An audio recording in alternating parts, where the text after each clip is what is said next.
Hello friends, आपल्या सर्वांची आवडती मालिका लपंडाव या मालिकेच्या आजच्या रविवार 26 जुलैच्या एपिसोडमध्ये या मालिकेत आता पुढे काय घडणार आहे, काय नेमके ट्विस्ट येणार आहेत, आपण तेच जाणून घेणार आहोत. फ्रेंड्स, लपंडाव या मालिकेचं नाव खरंच या मालिकेने सार्थ ठरवलं आहे. कारण असा लपंडाव आजपर्यंत आपण कोणत्याही मालिकेत पाहिला नव्हता. दोन सख्या बहिणी ज्या एकमेकींसारख्या दिसतात, जुळ्या बहिणी आहेत. एक श्रीमंत, एक खूप चांगली आणि दुसरी फक्त दुसऱ्यांचं लुबाडणारी आणि जिला कष्ट करून नाही तर दुसऱ्यांचं लुबाडूनच पैसा कमवायचा आहे, ऐश्वर्य मिळवायचं आहे. आणि त्यासाठी ही दुसरी बहीण चक्क आपल्या सख्या जुळ्या बहिणीच्या नवऱ्याचा खून करते.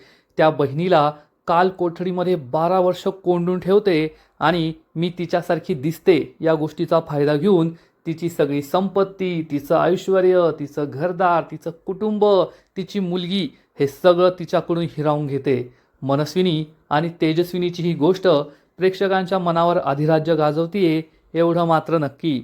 पण 12 वर्षानंतर जेव्हा या तेजस्विनीची मुलगी सखी ही मोठी झाली आहे, त्यानंतर मात्र गोष्टीला खरं वळण मिळालं आणि तेजस्विनी मनस्विनीचं सत्य सगळ्यांसमोर आलं. त्यात आपल्यासमोर कान्हा, राजलक्ष्मी, देवदत्त, अपर्णा हे सगळे कॅरेक्टरसुद्धा आले आहेत आणि या मालिकेची मजा ही दिवसेंदिवस वाढत चालली आहे यात शंका नाही. पण सध्या कान्हा हा खूप मोठा प्लॅन बनवतोय आणि तो असा खेळ खेळतोय जो खेळ कदाचित त्याच्याच अंगलट येऊ शकतो. त्याला हा खेळ खेळल्याचा खूप मोठा पश्चाताप होईल यात शंका नाही. आजपर्यंत मनस्विनीने सरकारने जो खेळ खेळला होता, ती तेजस्विनी बनली, तेजस्विनीचं रूप घेतलं, मग तेजस्विनीचं नाव घेऊन तिने हे सगळं काही मिळवलंय. पण आता कान्हाने तिला तिच्याच भाषेत उत्तर द्यायचं ठरवलंय. त्याने तेजस्विनीला चक्क मनस्विनी बनवलंय.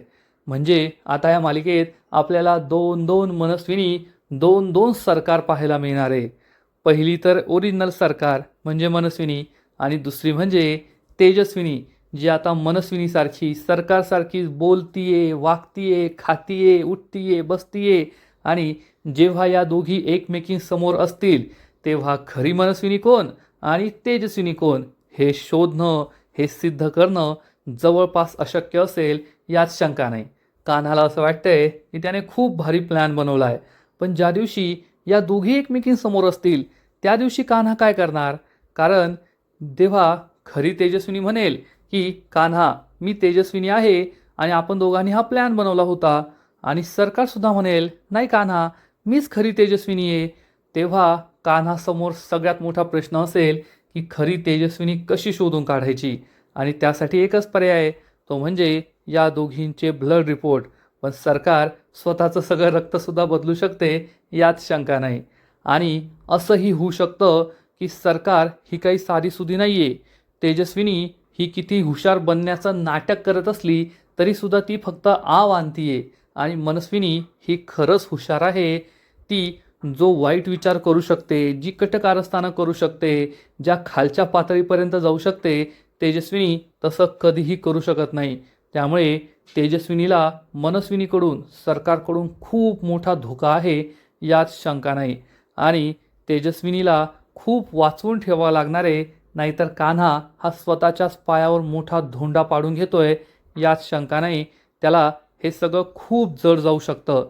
कारण जेव्हा सरकारला कान्हाचा हा प्लॅन समजेल की खरी तेजस्विनी जिवंत आहे आणि कान्हाने तिला माझ्यासारखं रूप दिलंय, मी जशी आहे, जशी वागते, जसं बोलते तसं ट्रेनिंग तिला दिलंय, तेव्हा सरकारसुद्धा काहीतरी काउंटर प्लॅन बनवू शकते. आणि जेव्हा खरी तेजस्विनी ही मनस्विनी बनली आहे तेव्हा मनस्विनी ही तेजस्विनी बनण्याचं नाटक करू शकते. म्हणजे या रोल्सची अदलाबदली होईल आणि सखीसमोर हे सिद्ध करणं खूप अवघड जाईल.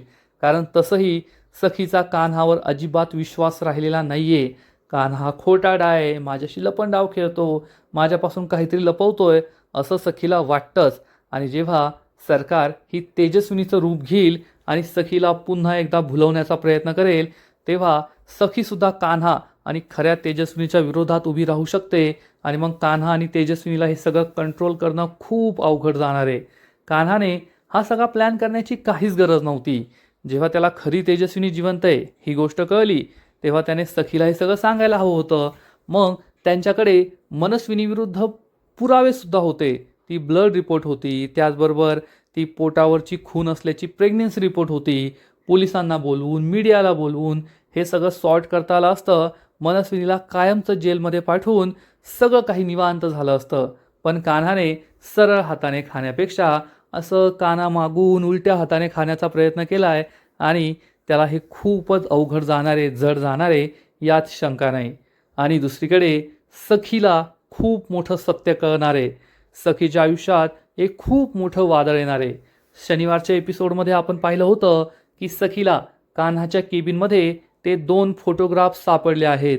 पहिला फोटोग्राफ कान्हा आणि सखीच्या बालपणाचा आहे, जेव्हा हे दोघे राधाकृष्ण बनले होते. आणि दुसरा फोटोग्राफ आहे देवदत्त आणि राघव कामत या दोघांचा. आता सखी या प्रश्नाचं उत्तर मिळवण्यासाठी की आम्ही दोघे लहानपणी एकत्र कसे, माझे बाबा आणि कान्हाचे बाबा हे दोघे एकत्र कसे, या प्रश्नाचं उत्तर मिळवण्यासाठी सखी जाणार आहे किर्लोस्करांच्या घरी. आणि तेथे गेल्यावर तिला एकानंतर एक जबरदस्त धक्के बसणारे. सगळ्यात आधी तर किर्लोस्करांच्या घराची बेल वाजवल्यानंतर दरवाजा उघडणार सरकार, म्हणजेच तेजस्विनी, जिने सरकारचं रूप घेतलंय. आणि सखी ही तिच्याकडे पाहतच राहील. आता सखीला तर ही शंका येणार नाही की ही माझी आई आहे, पण सखीला हा प्रश्न पडेल की सरकार कान्हाच्या घरी काय करतीये. कान्हा माझ्याशी डबल गेम तर खेळत नाहीये ना, सरकारचा बदला घ्यायचं म्हणतोय आणि सरकारशीच हातमिळवणी करून मला फसवण्याचा प्रयत्न तर करत नाहीये ना, अशी शंकासुद्धा सखीच्या मनात येऊ शकते. आता वेळेवर तेजस्विनी काहीतरी कारण देईल की मी येथे भेटायला आले होते, आम्हाला बिझनेस मीटिंगसाठी जायचं आहे, बिझनेसबद्दल बोलायला काहीतरी आले होते, असं काहीतरी कारण देऊन तेजस्विनी तेथून पळ काढण्याचा प्रयत्न करू शकते असंच दिसतंय.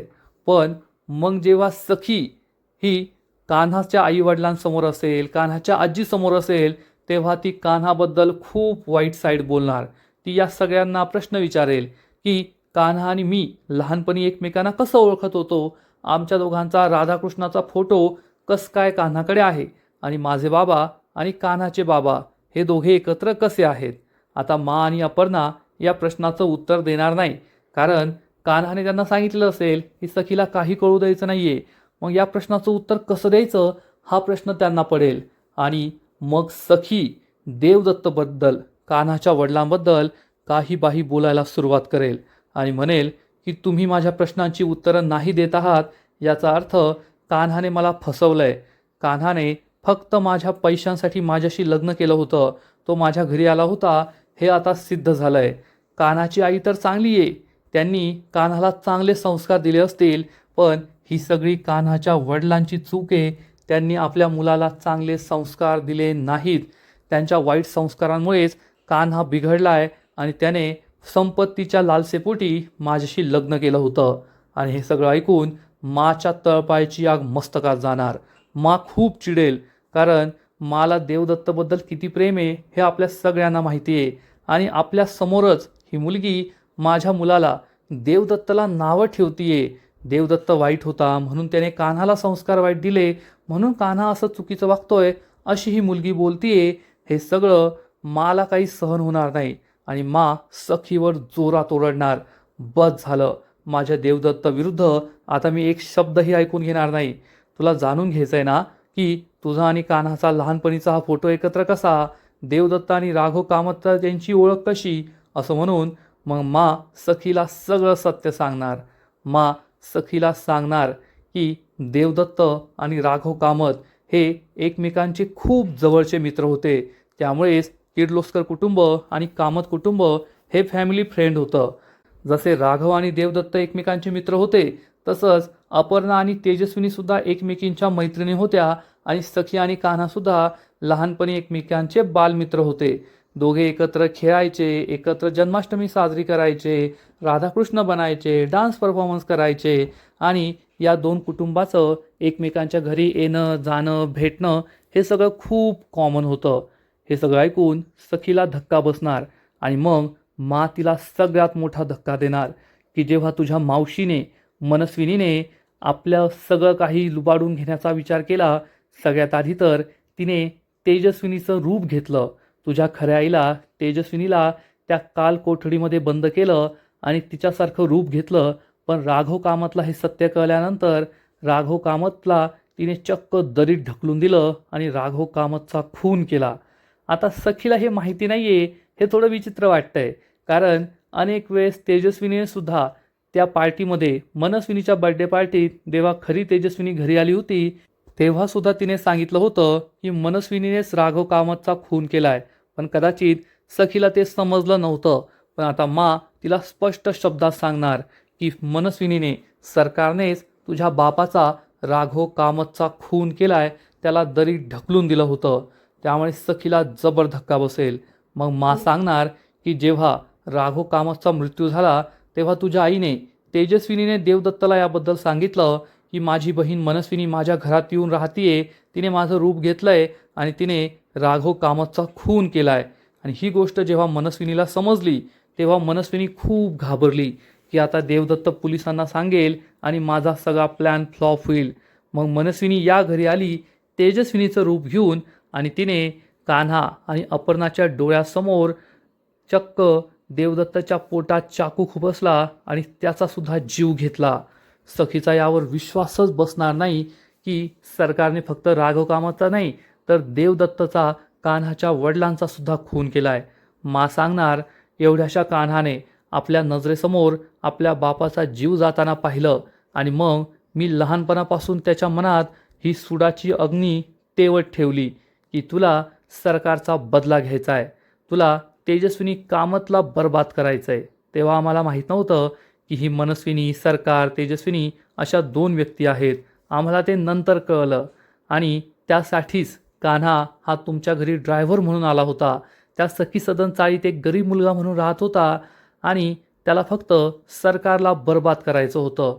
हळूहळू सरकारचा ड्रायव्हर म्हणून काम करायचं, मग सरकारच्या घरात, सरकारच्या कंपनीमध्ये स्थान मिळवायचं आणि सरकारला पूर्णपणे बर्बाद करायचं, असा आमचा प्लॅन होता. पण तुझ्याशी लग्न करणं हे सगळं ओघाने होत राहिलं आणि आम्हाला पैशांची कोणतीही कमी नाही आहे. कान्हाने तुझ्या पैशांसाठी किंवा कामतांच्या प्रॉपर्टीसाठी सखी तुझ्याशी लग्न केलेलं नव्हतं, तर त्याने फक्त सरकारला बर्बाद करायचं म्हणून तुझ्याशी लग्न केलं. तेव्हा तुझं त्याच्यावर प्रेमही नव्हतं, त्याचंही तुझ्यावर प्रेम नव्हतं. फक्त एक साधन म्हणून त्याने तुझ्याशी लग्न केलं. आणि ही सखीला ठणकावून सांगेल, हा तुझा सगळ्यात मोठा गैरसमज आहे की कान्हाने तुझ्या पैशांसाठी तुला फसवलंय, तुझ्याशी लग्न केलंय. कान्हाने तुझ्या पैशांसाठी, प्रॉपर्टीसाठी नाही, तर आपल्या वडिलांसाठी, आपल्या वडिलांच्या मृत्यूचा, खुनाचा बदला घेण्यासाठी तुझ्याशी लग्न केलं होतं. कारण त्याला सरकारला बर्बाद करायचंय, सरकारला कायमचं संपवायचंय. हे सगळं ऐकून सखीला जबर धक्का बसलेला असेल. कारण आजपर्यंत सखीला जे वाटायचं ते सगळं खोटं आहे हे सखीला कळून चुकेल आणि सखी खूप दुःखी होईल. कारण खरंच या सगळ्यामध्ये कान्हाची काही चुकी नाही आहे. जेवढं सखीने भोगलंय तेवढंच कान्हाने सुद्धा भोगलंय. आणि एक वेळेस मनस्विनी, सरकार ही सखीची मावशी आहे, त्यांचा हा फॅमिली मॅटर आहे, त्यांनी जे काही केलं. पण कान्हा, कान्हाचे वडील, कान्हाची आई, उगीचच या सगळ्यात शेकले गेले. त्यांचा काही संबंधही नाही, तरी या सरकारने देवदत्तचा खून केला. बिचारा लहान कान्हा अनाथ झाला. आणि एवढी वर्ष अपर्णाची काय अवस्था होती हे सुद्धा तुम्हाला नक्कीच आठवत असेल. बिचारी या वयात आपल्या मुलाचा मृत्यू तिने पाहिला, सगळा बिझनेस सांभाळला, अपर्णाला सांभाळलं, छोट्याशा कान्हाला सांभाळून लहानचं मोठं केलं. एवढे सगळे कष्ट या वयात घ्यावे लागले. आणि तेव्हा कुठे सखीला कळेल की आजपर्यंत ती किर्लोस्कर कुटुंबाबद्दल, बद्दल, कान्हाबद्दल जो काही विचार करत होती तो अतिशय चुकीचा होता. कान्हा तिचा दोषी नाहीये, अपराधी नाहीये, तर सखी कुठेतरी दोषी आहे कान्हाच्या आयुष्यात जे काही घडलं त्याबद्दल. त्यामुळे सखीच्या मनात कान्हाबद्दलचे जे काही गैरसमज असतील ते सगळे गैरसमज दूर होतील आणि सखी ही कान्हाला माफ करेल यात शंका नाही. मग सखीला जेव्हा हे सगळं सत्य कळणार त्यानंतर सखी आपल्या घरात येईल, तिला या सगळ्या गोष्टी आठवत असतील आणि मग कान्हा तिच्यासमोर डिवोर्सचे, घटस्फोटाचे पेपर्स घेऊन येईल, जसं या दोघांचं ठरलं होतं. कान्हाने या पेपर्सवर सह्या केलेल्या असतील आणि कान्हा हा सखीला म्हणेल, बेबी सरकार, मी या पेपर्सवर सह्या केल्या आहेत आज आपण सन्हा कायमचे संपून टाकू. तुम्ही सुद्धा या पेपरवर सह्या करा आणि आपला घटस्फोट होऊन जाईल. पण सखीला आता सत्य कळलेलं असेल की या सगळ्या प्रकरणात कान्हाची काहीच चूक नाही आहे. कान्हा निर्दोष आहे. त्यामुळे सखी या पेपर्सवर सह्या करणार नाही. सखीच्या मनात कान्हाबद्दल जे काही गैरसमज होते ते सगळे दूर झाले आहेत. त्यामुळे सखी कान्हासमोरच हे पेपर्स फाडून फेकून देईल. कान्हाला सुद्धा धक्काच बसेल की सखीने असं का केलं. कालपर्यंत आपण सन्हा कायमचे संपून टाकू असं म्हणणारी सखी चक्क आज हे सगळे पेपर्स का फाडून टाकतीये हेच कान्हाला समजणार नाही. कान्हा विचारेल, तुम्ही असं का करताय, तुम्ही हे पेपर्स का फाडलेत. तेव्हा सखी ही त्याला झालेला सगळा प्रकार सांगणार की आज मी तुझ्या घरी गेले होते आणि तेथे गेल्यावर मला सगळं सत्य कळलंय की तू जे काही केलं ते पैशांसाठी नाही केलं. तू माझ्याशी लग्न केलं त्यात तुझा कोणताही हेतू नव्हता मला फसवण्याचा. तर हे सगळं तू माझ्यासाठी केलं होतं, स्वतःच्या वडिलांच्या मृत्यूचा बदला घेण्यासाठी केलं होतं. हे ऐकून कान्हाला सुद्धा आश्चर्य वाटणार की हे कसं शक्य आहे. आणि मग सखी त्याला सगळा झालेला प्रकार सांगणार की मी तुझ्या घरी गेले होते, मग तुझ्या माने मला हे सगळं सांगितलं. त्यानंतर कान्हा आणि सखी हे दोघे एकत्र येतील. म्हणजे आजपर्यंत कान्हा आणि सखी हे दोघे एकमेकांचा नवरा बायको म्हणून संसार करत होते, परंतु या दोघांमध्ये नवरा बायकोचं कोणतंही नातं नव्हतं. सखीला तर जेव्हापासून कबीर किर्लोस्कर हे सत्य कळलंय तेव्हापासून तर तू खोटारडा आहेस म्हणून सखीने त्याच्याशी सगळंच नातं तोडून टाकलंय. पण या दोघांचंही एकमेकांवर कुठेतरी प्रेम होतंच. पण आता कान्हाचं हे सत्य कळल्यानंतर सखी त्याचा स्वीकार करेल. सगळ्यात आधी तर कान्हाच्या हातात जे हळकुंड आहे ते सखी स्वतः सोडवणार. म्हणजे सखी मनापासून कान्हाचा नवरा म्हणून स्वीकार करेल आणि हे दोघे एकत्र येतील. खऱ्या अर्थाने या दोघांच्या संसाराला सुरुवात होईल. ज्या क्षणाची फक्त कान्हाच नाही तर सगळे प्रेक्षकसुद्धा आतुरतेने वाट पाहत होते तो क्षण शेवटी येणारे. कान्हा आणि सखी हे कायमचे एक होणारे. सन्हा हे कायमचे संपणार नाही तर कायमचे एकत्र येतील आयुष्यभरासाठी.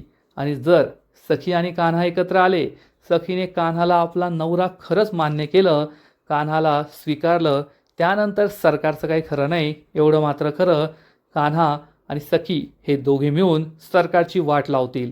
कारण आता या दोघांना खऱ्या तेजस्विनीचा सुद्धा सपोर्ट मिळणार आणि सरकारविरुद्ध त्यांच्याकडे खूप सारे पुरावे तर आहेत. म्हणजे या मालिकेत आपण ज्या क्षणाची वाट पाहत होतो ना, तो क्षण येणाऱ्या काही दिवसांमध्ये आपल्याला पाहायला मिळू शकतो. जेव्हा सखीला कान्हाचं सगळं सत्य कळेल की कान्हाने पैशांसाठी नाही तर आपल्या वडिलांच्या मृत्यूचा बदला घेण्यासाठी या घरात येऊन माझ्याशी लग्न केलं होतं, तेव्हा सखी कान्हाला नक्कीच माफ करेल. त्याच्या हातातील हळकुंड सोडून त्याचा नवरा म्हणून नक्की स्वीकार करेल. तर फ्रेंड्स, तुम्ही सुद्धा हे पाहायला एक्सायटेड आहात ना. कारण कान्हा आणि सखीचं लग्न तर झालंय, पण नवरा बायको म्हणून त्यांचा संसार सुरू नाही आहे. प्रेक्षक त्याचीच वाट पाहत होते की कधी एकदा सखीला कान्हाचं सत्य कळतंय आणि ती कान्हाचा आपला नवरा म्हणून स्वीकार करते. आणि जर हे खऱ्या अर्थाने एकत्र आले, कारण आजपर्यंत ते फक्त मिशनसाठी एकत्र होते, नाटक करत होते की आम्ही दोघांनी एकमेकांना नवरा बायको म्हणून स्वीकारलंय, आता आम्ही दोघे नवरा बायको आहोत, असं नाटक करताना सुद्धा त्यांनी सरकारची खूप वाट लावली आहे. आणि जर हे नाटक आता सत्यात उतरलं तर सरकारला कुणीही वाचू शकत नाही, एवढं मात्र खरं. पण हे सगळं होत असताना सरकारसुद्धा काही कमी नाही आहे. कारण सरकारला आता एक गोष्ट कळली आहे की कान्हा म्हणजेच कबीर किर्लोस्करने तेजस्विनी जिवंत आहे आणि तिचा पत्ता सांगणाऱ्यासाठी चक्क न्यूजपेपरमध्ये ॲड दिली होती. याचा अर्थ कान्हाला कुठेतरी वाटतंय की तेजस्विनी जिवंत आहे अशी शंका मनस्विनीला सरकारला येईल. आणि मग वरून ताक भात ओळखणारी ही सरकार आहे आणि ती या गोष्टीचा नक्कीच काहीतरी शोध घेण्याचा प्रयत्न करेल. आणि जर तिला हे कळलं की खरी तेजस्विनी जिवंत आहे आणि ती कान्हाच्या घरीच आहे, तर मात्र या मालिकेत मोठा ट्विस्ट येऊ शकतो. या दोन सख्या जुळ्या बहिणींमध्ये फरक करणं खूप अवघड आहे. कोण खरी, कोण खोटी, कोण खरी तेजस्विनी, कोण मनस्विनी हे शोधणं खूप अवघड जाईल. आणि असा काहीतरी लपंडाव सुरू होईल जो लपंडाव सगळ्यांनाच गोल गोल फिरून चक्कर आणेल यात शंका नाही. तर फ्रेंड्स, तुम्हाला काय वाटतं, सखी आणि कान्हा या दोघांच्या नात्याचं पुढे काय होईल? सखीला कान्हाचं सगळं सत्य तर कळणार आहे, पण सखी या गोष्टीकडे पॉझिटिव्हली पाहिल की कान्हाने या सगळ्या गोष्टी तिच्यापासून का लपवल्या, म्हणून कान्हावर आणखीन चिडेल, त्याच्यापासून आणखीन दूर जाण्याचा प्रयत्न करेल. कान्हाने घटस्फोटाचे पेपर्स तर म्हणून घेतलेत, तो यावर सहीसुद्धा करणार आहे. मग या घटस्फोटाच्या पेपर्सवर सही करून कान्हा आणि सखी हे दोघे एकमेकांपासून कायमचे वेगळे होणार का? त्यांचं नातं हे कायमचं तुटणार की हे दोघे कायमचे जवळ येणार? मनस्विनी तेजस्विनी या दोघींच्या लपंडावामध्ये कोण जिंकेल? सरकार की तेजस्विनी? कान्हा हा स्वतःच्या हाताने चुकीचा प्लॅन तर नाही बनवते ना? नक्कीच कमेंट करून सांगा. तुम्हाला ही मालिका आवडते का हे सुद्धा कमेंट करा. आणि लपंडाव या मालिकेचे असेच नवीन नवीन एपिसोड, नवीन नवीन अपडेट सर्वात आधी पाहण्यासाठी व्हिडिओला लाईक करा, शेअर करा, चॅनलला सबस्क्राईब करून बेल आयकॉनवर क्लिक करा. म्हणजे या मालिकेचे नवीन नवीन एपिसोड तुम्हाला सर्वात आधी पाहायला मिळतील. खूप खूप खूप धन्यवाद.